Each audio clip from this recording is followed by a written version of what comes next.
সবচেয়ে আওয়ামী বিরোধী শক্তিদের জন্য দুঃসংবাদ হলো আওয়ামী লীগের সহায় সম্পত্তি দখল করে যারা এতদিন লুটপাট করে আসছিলেন এবং এক্ষেত্রে তাদের পলিসি অর্থাৎ যদি সমন্বয়কদেরকে মোকাবেলা করতে হয় তারা জামাতের সাহায্য নিচ্ছে, জামাতকে যদি মোকাবেলা করতে হয় বিএনপি সহযোগিতা নিচ্ছে, বিএনপিকে যদি মোকাবেলা করতে হয় তাহলে জামাত এবং সমন্বয়কদের সাহায্য নিয়ে স্থান কাল পাত্রভেদে তারা দ্রুত সিদ্ধান্ত নিচ্ছে।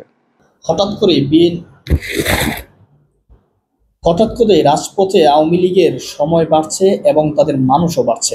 তারা আগে কয়েকজন নিয়ে মিছিল করলেও এখন তাদের মিছিল বড় হচ্ছে।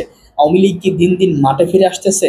পাশাপাশি শেখ হাসিনার কল রেকর্ড, যে কল রেকর্ডের মাধ্যমে শেখ হাসিনার ক্ষমতা বোঝা যাচ্ছে হয়তোবা তিনি আধ্যাত্মিক কোনো ক্ষমতা পেয়েছে। সবকিছু মিলিয়ে আওয়ামী লীগ ফিরে আসার, ভয়ঙ্করভাবে যে ফিরে আসার কথা বলছে সেটা কিন্তু বাস্তবের দিকে যাচ্ছে এবং এটা নিয়ে বেশ কিন্তু ছাত্র নেতা হাসান আব্দুল্লাহ বলেছেন যে ধীরে ধীরে আওয়ামী লীগের মিছিলগুলো বড় হচ্ছে। দর্শক, এই বিষয়টি আলোচনা করেছেন গোলাম মাওলা রনি, তার আলোচনা শুনবো, পাশাপাশি আওয়ামী লীগের কিছু মিছিলের ভিডিও দেখবো এবং হাসিনার কল রেকর্ড শুনবো যে আসলেও হাসিনার কথা মতোই আওয়ামী লীগ চলছে কিনা।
RICL TMX, যুগের পর যুগ স্থাপনা থাকে মজবুত।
রাজনীতিতে আওয়ামী লীগের ফিরে আসার বিষয়টি ক্রমশ উজ্জ্বল থেকে উজ্জ্বলতর হচ্ছে এবং এটা নিয়ে যত অনিশ্চয়তা ছিল সকল অনিশ্চয়তাগুলো কেটে সম্ভাবনার যে দ্বার আওয়ামী লীগের রাজনীতির সেটি ক্রমশ উন্মুক্ত হতে চলেছে।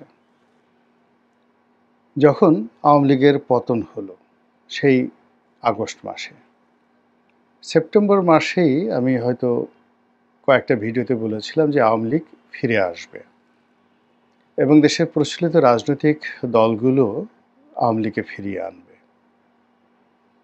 আমি অনুমান করেছিলাম যে আওয়ামী লীগের সঙ্গে জামাতের একটা বন্ধন তৈরি হবে এবং জামাতের একটা গ্রিন সিগন্যাল থাকবে, সঙ্গে সঙ্গে সরকারেরও গ্রিন সিগন্যাল থাকবে এবং সেটা নিয়ে আওয়ামী লীগ মাঠে নামবে। অন্যদিকে জামাত বিরোধী যে ইসলামী সংগঠনগুলো তারা বিএনপির সঙ্গে থাকবে এবং হাড্ডাহাড্ডি লড়াই হবে রাজনীতির ময়দানে। এখন পুরো বিষয়টা এলোমেলো হয়ে গেছে। এক পক্ষ মনে করছে যে জামাতের সঙ্গে আওয়ামী লীগের সম্পর্ক তলে তলে হয়ে গেছে, আর অপর পক্ষ মনে করছে যে বিএনপি মূলত ভারতের পরামর্শে আওয়ামী লীগকে একটা ওয়াক ওভার দিচ্ছে বা আওয়ামী লীগকে একটা সুযোগ করে দিচ্ছে। ঘটনা যাই হোক না কেন সেটি নিয়ে আরেকটু পরে আলোচনা করব, কিন্তু ইতিমধ্যে যে লক্ষণগুলো আমরা দেখতে পাচ্ছি সেই লক্ষণগুলো নিয়ে কিছু কথা বলা আবশ্যক। প্রথম লক্ষণ হলো ঢাকার রাস্তায় আওয়ামী লীগের ঝটিকা মিছিল, একাধিক ঝটিকা মিছিল। গোপালগঞ্জে বঙ্গবন্ধুর মাজারকে কেন্দ্র করে সেখানে বিপুল সংখ্যক নেতাকর্মীর শপথ গ্রহণ এবং পুরো গোপালগঞ্জ জেলা সেই আওয়ামী লীগের পতনের পর থেকেই ব্যতিক্রমী আচরণ করছে। সারা বাংলাদেশে একরকম আর গোপালগঞ্জের দৃশ্য আরেক রকম। এবং এখন এই বাস্তবতায় বাংলাদেশে যে সকল এলাকাতে আওয়ামী লীগের প্রাধান্য রয়েছে এবং যে সকল এলাকার সংসদ সদস্য যারা দুর্নীতি কম করেছেন বা করেননি সে সকল এলাকা রীতিমতো এখনো পর্যন্ত আওয়ামী লীগের কর্তৃত্বে রয়েছে, নিয়ন্ত্রণে রয়েছে। তারা চাঁদাবাজি করছে না, চাঁদাবাজি অন্য লোক দিয়ে করাচ্ছে, কিন্তু পর্দার আড়ালে থেকে পুরো সামাজিক যে সংহতি সেই সংহতিতে আওয়ামী লীগের যে অবস্থান সেটি তারা ধরে রেখেছেন। সবচেয়ে আওয়ামী বিরোধী শক্তিদের জন্য দুঃসংবাদ হলো আওয়ামী লীগের সহায় সম্পত্তি দখল করে যারা এতদিন লুটপাট করে আসছিলেন তাদের জন্য দুঃসংবাদ হলো যে কিছু কিছু জায়গাতে আওয়ামী লীগের নেতাকর্মীরা রুখে দাঁড়িয়েছেন। তারা কিছু সহায় সম্পত্তি দখলে নিয়েছেন এবং কিছু জায়গা থেকে দখলকারীদেরকে মারধর করে তাড়িয়ে দিয়েছেন। আবার অনেকগুলো সম্পত্তি, ব্যবসা বাণিজ্য, সেগুলো পুনর্দখল করার জন্য তারা সর্বোচ্চ শক্তি নিয়ে তারা এগিয়ে আসছে এবং এক্ষেত্রে তাদের পলিসি, অর্থাৎ যদি সমন্বয়কদেরকে মোকাবেলা করতে হয় তারা জামাতের সাহায্য নিচ্ছে, জামাতকে যদি মোকাবেলা করতে হয় বিএনপির সহযোগিতা নিচ্ছে, বিএনপিকে যদি মোকাবেলা করতে হয় তাহলে জামাত এবং সমন্বয়কদের সাহায্য নিয়ে স্থান কাল পাত্রভেদে তারা দ্রুত সিদ্ধান্ত নিচ্ছে। ইতিমধ্যে শেখ হাসিনার বেশ কয়েকটি অডিও ক্লিপ ভাইরাল হয়েছে। তিনি যেভাবে কথা বলতেন আগে, এই আসছি কাল আসছি এটা করবো ওটা করবো, সেগুলো না বলে অত্যন্ত দৃঢ়তার সঙ্গে বলেছেন যে এখন থেকে আর কোনো ছাড় নয়। যদি ডান গালে কেউ একটি থাপ্পড় মারে, বাম গাল এগিয়ে না দিয়ে যেভাবে থাপ্পড় দিয়েছে ওইভাবে সজোরে প্রতিপক্ষের গালে থাপ্পড় মারতে হবে। এখন এই থাপ্পড় কিভাবে মারবে সেটা ওই স্থানীয় আওয়ামী লীগ নেতাকর্মীদের দায়িত্ব এবং কর্তব্য। নির্যাতিত হয়ে কান্নাকাটি করা যাবে না, নির্যাতিত হয়ে পালিয়ে যাওয়া যাবে না এবং নির্যাতিত হয়ে কোনো অবস্থাতে পিছু টান দেওয়া যাবে না, রুখে দাঁড়াতে হবে। এখন শেখ হাসিনা সেই কথা বলার পর মাঠের যে রাজনীতি সেই রাজনীতিতে কিছুটা হলেও গুণগত পরিবর্তন এসেছে। আমরা দেখেছি যে সাবেক পররাষ্ট্রমন্ত্রী প্লাস সাবেক তথ্যমন্ত্রী ডক্টর হাসান মাহমুদ, যিনি খুবই আলোচিত ছিলেন, খুবই সমালোচিত ছিলেন তার জমানাতে। সেই মানুষটির গ্রামের বাড়ি চট্টগ্রামের, তাদের যে গ্রামের বাড়ি, সেই গ্রামের বাড়ি বেদখল হয়েছিল এবং তিনি প্রবাসে আছেন, সুইডেনে আছেন, এটা আমরা সবাই জানি।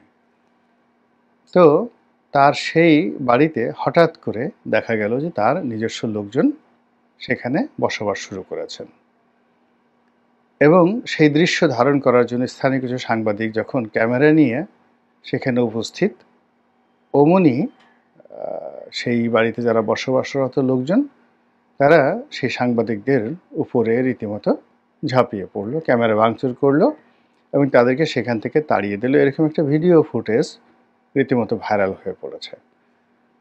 সাংবাদিকরা, স্থানীয় সাংবাদিকরা চিৎকার করে বলছিলেন যে পুলিশ তাদেরকে কোনো সহযোগিতা করেনি, বরং দাঁড়িয়ে দাঁড়িয়ে তারা তামসা দেখছিল। এই যে আওয়ামী লীগের ফিরে আসা, অধিকতর শক্তি নিয়ে ফিরে আসা, এটা নিয়ে একটা আওয়াজ হচ্ছিল অনেক দিন থেকে।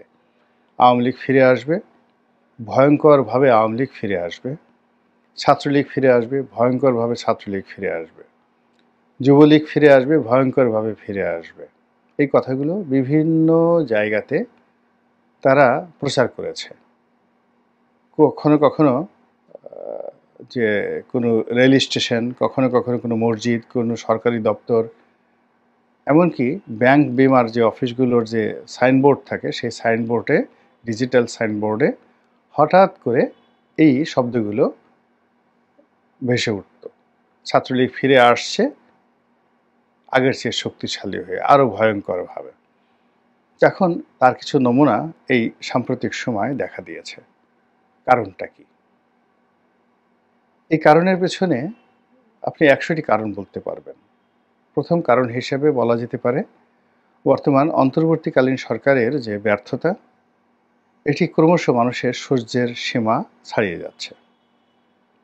২ নম্বর হলো সরকার যা কিছু করার চেষ্টা করছে সবই লোক দেখানো, মানুষজন বিশ্বাস করছে না এবং তাদের কর্মকাণ্ড, কথাবার্তা সব কিছুর মধ্যেই কাজের চাইতে নাটক বেশি। আমরা যে কথাগুলো বলি, নাটক কম করো প্রিয়। এর ফলে মানুষের মুখ দিয়ে বের হয়ে যাচ্ছে আগেই ভালো ছিলাম। এখন এটা আপনি বন্ধ করতে পারেন, অত্যাচার করতে পারেন, জুলুম করতে পারেন, কিন্তু ব্যাপারটা হলো মানুষের মুখ তো আপনি বন্ধ করতে পারবেন না। সে মানুষের মুখ থেকে July, August, September, October, November, অর্থাৎ ২০২৪ সালের নভেম্বর থেকেই মানুষের মুখ থেকে বের হয়ে যাচ্ছে যে আগেই ভালো ছিলাম। ২ নম্বর হলো কিছু অদ্ভুত অদ্ভুত শব্দ, যেমন পদ্মা সেতু দিয়ে চলতে গেলে, মেট্রো রেল দিয়ে চলতে গেলে, তারপর এক্সপ্রেসওয়ে দিয়ে চলতে গেলে শুধু বারবার মনে হয় এত কৃতজ্ঞ বা অকৃতজ্ঞ মানুষ হতে পারে, এত বেঈমান হতে পারে কেউ। এই জিনিসগুলো ফেসবুকে এবং ওয়ালে বারবার ছেড়ে দেওয়া হচ্ছে এবং এটা প্রমোট করা হচ্ছে। ফলে কি হলো, আওয়ামী লীগ জমানার যে উন্নয়নমূলক কর্মকাণ্ড, তার পেছনে যে হাজার কোটি বা লক্ষ কোটি টাকার যে দুর্নীতির অভিযোগ, সেই অভিযোগগুলোকে ক্রমশ ভুলিয়ে দেওয়া হচ্ছে এবং এটাই আমাদের দেশের নয়, সারা দুনিয়ারই একটা সাধারণ ট্রেন্ড। মানুষ বর্তমানকে স্মরণ করে, অতীতকে ভুলে যায়। দ্বিতীয় যে সমস্যা, সেটি হলো রাজনীতিতে এমন কিছু মেরুকরণ হচ্ছে যেগুলো জুলাই আগস্ট বিপ্লবের পরে কল্পনা করা যায়নি। এখন আমাদের দেশের শতকরা ১০০ জনের মধ্যে ১০০ জন মানুষ বিশ্বাস করেন ডক্টর মোহাম্মদ ইউনূস রাজনীতি করতে চান, তিনি ক্ষমতায় থাকতে চান। তাকে ক্ষমতায় রাখার জন্য নানা রকম কৌশল অবলম্বন করা হচ্ছে এবং ছাত্রদের যে নাগরিক পার্টি করা হয়েছে, যেটিকে কিংস পার্টি বলা হয়, এই কিংস পার্টি সহ আরও একাধিক পার্টি তৈরি হচ্ছে এবং হওয়ার প্রক্রিয়াতে রয়েছে। এই সকল পার্টির যিনি প্রধান, তিনি ডক্টর মোহাম্মদ ইউনূস। এটি জনগণ স্বাভাবিকভাবে নিতে পারছেন না একটা অংশ। আরেকটি অংশ মনে করছেন যে আওয়ামী লীগ, বিএনপি, ধানের শীষ, নৌকা মানে একই। তারা আরও বাজে কথা বলছে, যেটা আমি বলতে পারবো না, আরও বাজে কথা বলছে। তারা সজীব ওয়াজেদ জয় বা তারেক রহমান সাহেব যিনি আর রয়েছেন, এদের দুজনের মধ্যে কোনো মৌলিক পার্থক্য তারা দেখতে পান না। বেগম খালেদা জিয়া বা শেখ হাসিনার মধ্যে তেমন মৌলিক পার্থক্য দেখতে পান না। সেই তুলনায় ডক্টর মোহাম্মদ ইউনূস তাদের কাছে দেবদূত, তাদের কাছে ত্রাণকর্তা, তাদের কাছে মহামানব। এই মহামানব যারা মনে করছেন তারা চান তিনি আরও বহু বছর আজীবন ক্ষমতায় থাকুন। এরপরে যেটি হচ্ছে সেটি হলো বাংলাদেশের যারা ইসলামপন্থী লোকজন রয়েছেন তারা বিএনপি এবং আওয়ামী লীগ এই দুটো দলের একটিকেও পছন্দ করছেন না এই মুহূর্তে। যত মাদ্রাসা পড়ুয়া ছাত্র, ছাত্রী, শিক্ষক, কর্মচারী তাদের সংখ্যা যদি 1 কোটি হয়, এই 1 কোটি লোকই এখন আওয়ামী লীগ বিএনপির পরিবর্তে তারা চাচ্ছে ডক্টর মোহাম্মদ ইউনূস ক্ষমতায় থাকুক। এবং ডক্টর মোহাম্মদ ইউনূস এবং তার যারা লোকজন রয়েছেন তারা এই বিষয়গুলো বুঝে গেছেন। এর ফলে কি হলো, বিএনপি রাজনীতিতে বন্ধুহীন হয়ে পড়েছে। এখন তাকে বন্ধুত্ব খোঁজার জন্য গণ অধিকার পরিষদের পিছনে পিছনে ঘুরতে হচ্ছে। তাকে বন্ধুত্বের জন্য জাতীয় পার্টি, আন্দালিব রহমান পার্থর যে জাতীয় পার্টি, সেখানে ধর্ণা দিতে হচ্ছে। বন্ধুত্বের জন্য তাকে এবি পার্টির যিনি প্রধান জনাব মঞ্জু, তার সঙ্গে দেশে বিদেশে তার সঙ্গে সাক্ষাৎ করতে হচ্ছে এবং তাকে তোয়াজ করতে হচ্ছে। বিএনপি বন্ধুত্বের জন্য আসম আব্দুর রব, মাহমুদুর রহমান মান্না এবং কর্নেল অলি সাহেবের দল থেকে বের হয়ে আরেকটা যে বিকল্প আলাদা যে এলডিপি করেছে জনাব সাদাত হোসেন সেলিম, জনাব সেলিম সাহেবকেও বিএনপিকে পাত্তা দিতে হচ্ছে এবং এদের সবার সঙ্গে সমঝোতা করে আসন ভাগাভাগি করে তাদের সঙ্গে একত্র রাজনীতি করার জন্য চেষ্টা করা হচ্ছে। কিন্তু বাস্তবতা হলো যে বাংলাদেশের রাজনীতিতে আওয়ামী লীগ, জামাত, জাতীয় পার্টি এই তিনটি রাজনৈতিক দলগুলোর যে ভিত্তি রয়েছে, এদের সমপর্যায়ের অন্য কোনো রাজনৈতিক দলগুলোর ওরকম কোনো ভিত্তি নেই। দ্বিতীয়ত, যারা ভোট ব্যাংক হিসেবে কাজ করে, যে সকল ইসলামী সংগঠন, বিশেষ করে পীর মুর্শিদ কেন্দ্রিক মাজারগুলো রয়েছে, তাদের খাদেম যারা আছেন বা গদিনশীন পীর যারা আছেন, তাদের একটা বিরাট অংশের সঙ্গে এখন আওয়ামী লীগেরই সম্পর্ক ভালো আছে এবং তারা কোনো অবস্থাতেই আওয়ামী লীগকে ছাড়তে চাচ্ছে না। আর রাজনৈতিক সংগঠন হিসেবে হেফাজতের দুটো ভাগ হয়ে গেছে, একটি ভাগ এখন পর্যন্ত একেবারে শেখ হাসিনার জন্য জীবন প্রাণ দিয়ে তারা লড়াই করতে প্রস্তুত।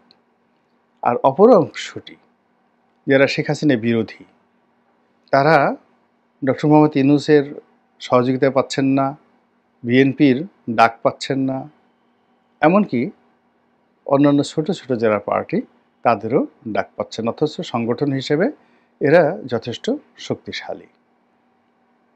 অন্যদিকে আওয়ামী লীগের দীর্ঘদিনের পুরনো বন্ধু কমিউনিস্ট পার্টি, জাসদ, বাসদ, যে নামেই থাকুক না কেন, তারা সবাই মনে প্রাণে দিল্লিমুখী হয়ে আছে, এতে কোনো সন্দেহ নেই। প্রথম আলো, ডেইলি স্টারের মতো বাংলাদেশের যে সকল পত্রপত্রিকা যাদের সঙ্গে শেখ হাসিনার ব্যক্তিগত সম্পর্ক খুব খারাপ ছিল, কিন্তু এই দুটো পত্রিকা সবসময় দিল্লির যে পলিটিক্যাল পলিসি বা পলিটিক্যাল থিওলজি, এই বিষয়গুলো তারা ধারণ করে। তো এখন এই সময়টিতে তারা দিল্লির যে পারপাস সার্ভ করছে, আর অটোমেটিক্যালি তাদের সমস্ত কর্মকাণ্ড আওয়ামী লীগের জন্য ইতিবাচক ফল বয়ে নিয়ে আসছে। এর ফলে আওয়ামী লীগবিহীন বাংলাদেশে রাজনীতির মধ্যে অন্তত 10টি পরস্পর বিরোধী শক্তি দাঁড়িয়ে গেছে। তারা কেউ এককভাবে সফল হতে পারবে না, কেউ কাউকে ক্ষতি করতে পারবে না, কিন্তু নিজেরা নিজেদের ক্ষতি করতে পারবে। আর এই অবস্থায় রাজনীতিতে ভারসাম্য আনার জন্য আওয়ামী লীগের উপস্থিতি জরুরি হয়ে পড়েছে, ইতিবাচক অর্থে, নেতিবাচক অর্থে। এখন আওয়ামী লীগ সেটা কিভাবে নেবে, কার সাথে আসবে, কার সাথে থাকবে, সেটা পরের ব্যাপার। কিন্তু যেহেতু একটা প্রাজ্ঞ দল, অভিজ্ঞ দল এবং বহু ঘাত প্রতিঘাত তারা অতিক্রম করে এসেছে গত ৭০ বছরে, তো কাজেই তারা এই সুযোগটিকে কাজে লাগাচ্ছেন এবং কাজে লাগিয়ে ঢাকা শহরে যে ঝটিকা মিছিলগুলো করছেন তা আওয়ামী বিরোধী যারা শক্তি, বিশেষ করে যারা ছাত্র সংগঠন, যারা ছাত্র নেতৃত্ব, এই জুলাই আগস্ট বিপ্লবের যারা অধিকর্তা, তাদের মনে রীতিমতো আতঙ্ক ধরিয়ে দিয়েছে।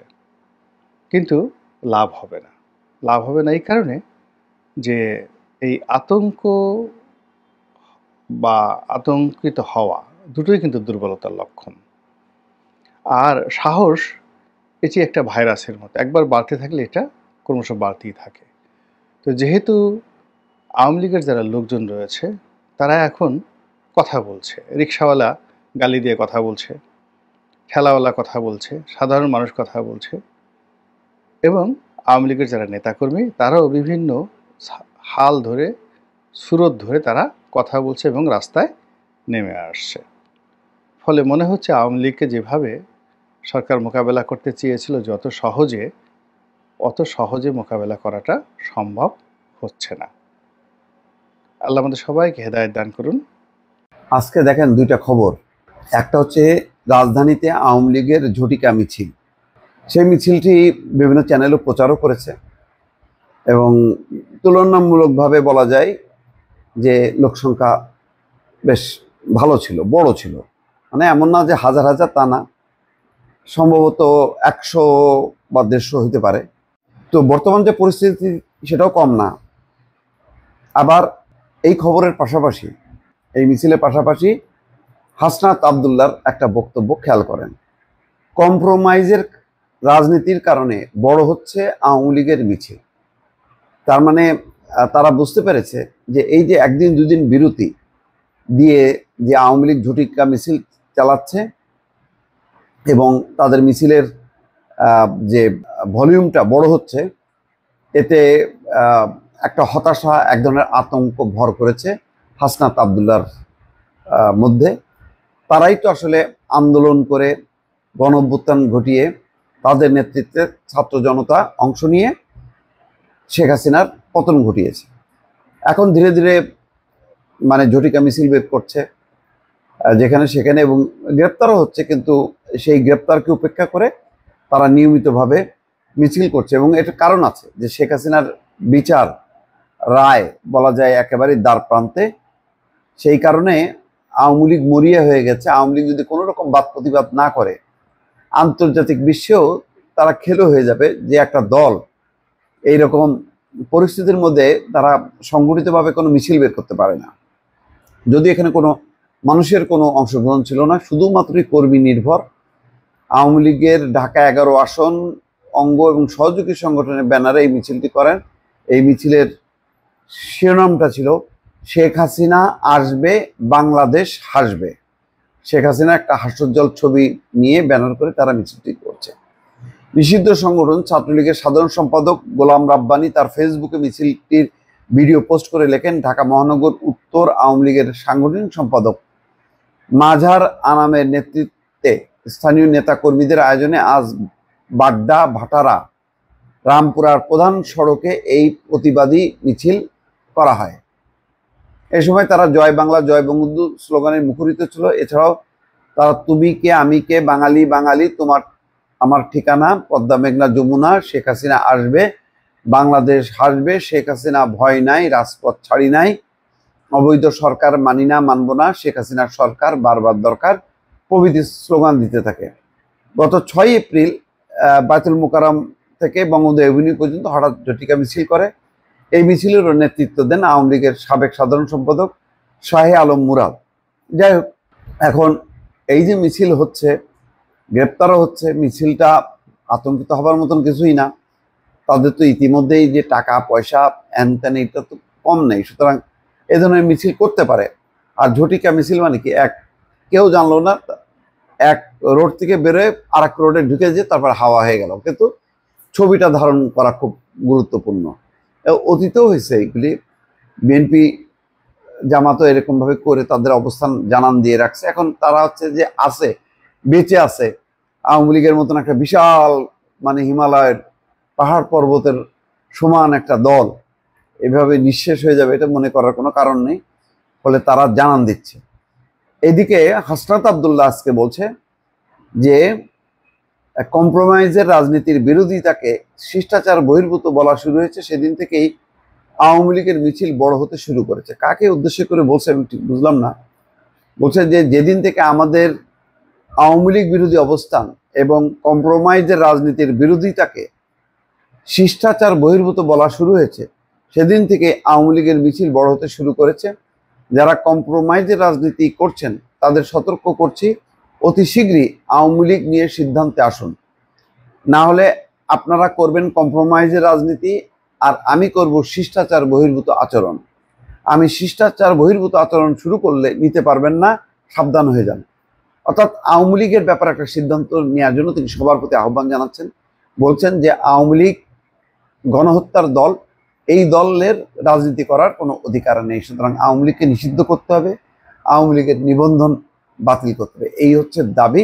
এবং এই দাবিটা এমন এক সময় করছে যখন দর্শক আলোচনা শুনেছেন এবং মিছিল দেখেছেন। আগে কিন্তু এত বড় মিছিল তারা কখনো করতে পারে নাই, কয়েকজন নিয়ে তারা মিছিল করে দৌড় দিত, কিন্তু এখন দিনে দিনে তারা মিছিল করতে শুরু করে দিয়েছে এবং সেগুলো সফলভাবে হচ্ছে। অন্যদিকে হাসিনার ভয়ানক সাহসী কল রেকর্ড, আমি বলবো মানে এই মহিলার যে এখনো পর্যন্ত একটা দাপট, একটা তুরগুর কোথা থেকে তার আসে, যিনি পলাতক, তার এমপিরা পলাতক, তার সকল কিছু পলাতক, তিনি একজন ফেরারি আসামি, তারপরও ফিরে আসার হুঙ্কার দিচ্ছে, ইউনূসের বিচার করার হুমকি দিচ্ছে। আমার মনে হচ্ছে তার কি এটা আসলে শুধুই মাত্র সাহসিকতার পরিচয় দিচ্ছেন নাকি ভিতরে ভিতরে কিছু রয়েছে, এই প্রশ্ন কিন্তু আমাদের জেগে ওঠে। প্রিয় দর্শক, আলোচনা শুনেছেন, শুনে আপনার মন্তব্য কমেন্ট করবেন।